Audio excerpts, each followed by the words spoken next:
So this screencast is about general welfare, and it focuses on the fact that though welfare was a key political focus in the 20th century, it was approached differently throughout that time period.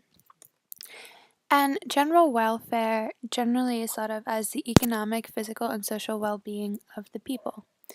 And one of the first people to think to introduce this into the government was Franklin D. Roosevelt, and this happened at a time that is known as the New Deal. And this is when Franklin D. Roosevelt had farmers cut back on land, which lowered costs for them and helped create a small boost in the economy. And also, the TVA was created, which produced programs for hydroelectric power. Other departments in the government were created to help protect people's money and help them save it, which was important because at the time they were going through the Great Depression.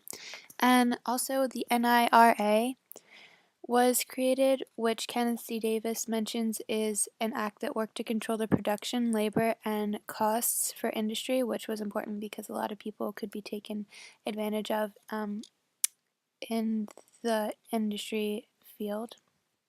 And though this was first approached, the idea of general welfare in the government was first approached by Franklin D. Roosevelt, it was also approached by Lyndon B. Johnson. And he approached it at a time which was known as the Great Society.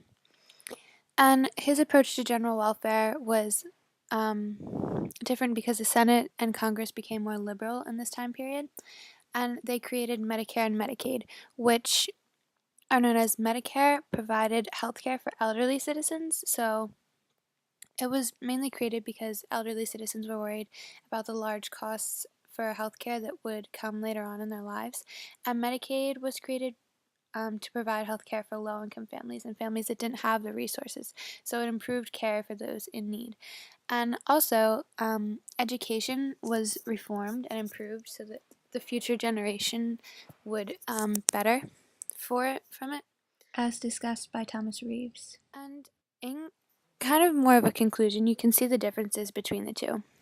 And in comparison, the New Deal focused more on the economic well-being of the people, doing this by trying to expand on employment in agriculture and industry, whereas the Great Society focused more on the physical well-being of the people by forming Medicare and Medicaid, and also by reforming education to better the future generation. Or, in short, the New Deal supported general welfare through the economic prosperity, while the Great Society supported general welfare through improving the physical well-being of the people.